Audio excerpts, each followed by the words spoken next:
My name is Roy Hulan. I ran for the U.S. Senate this spring, 2016, to stop the ticking time bombs and put our economy on track for a bright new day instead of all things ending. Let me educate you on the ticking time bombs. Part 1. Two types, two paths, two outcomes.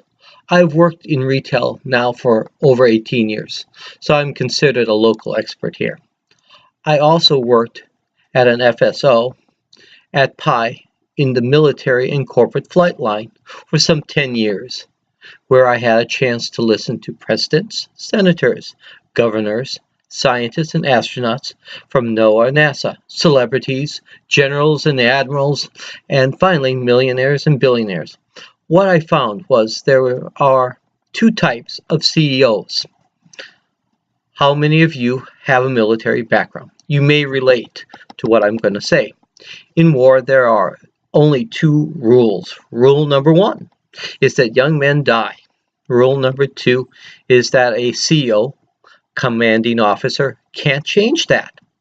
This means that there are only two types of COs, killers and murderers. Killers care about their men and work to keep their men alive, and the enemy's casualties high.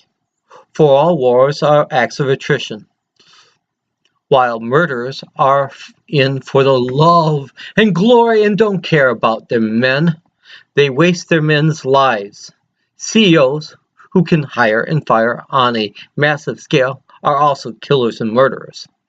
I sat outside the doors of hundreds of corporate aircraft and have listened and watched the CEOs interact with their people. Some of the CEOs I would follow to the end of the earth. They are the salt of the earth people.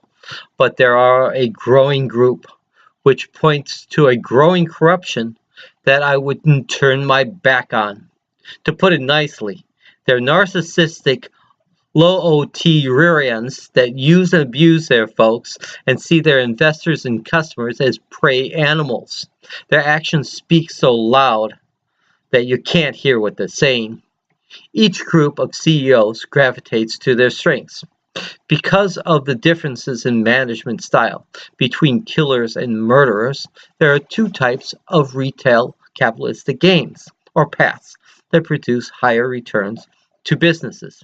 The first retail game is the always lower price game of always cheaper and cheaper, worse and worse products, and lower wages, that thrives on poverty and chases poverty and works to enslave hardworking folks like you and I, while producing an unchecked and imbalanced fascist economy where the richest get richer and everybody else gets poorer and poorer.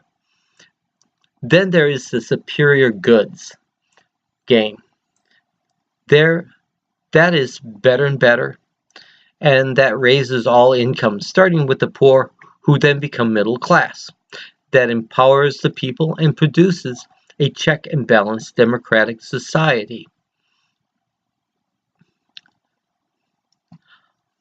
Part 1 is ended.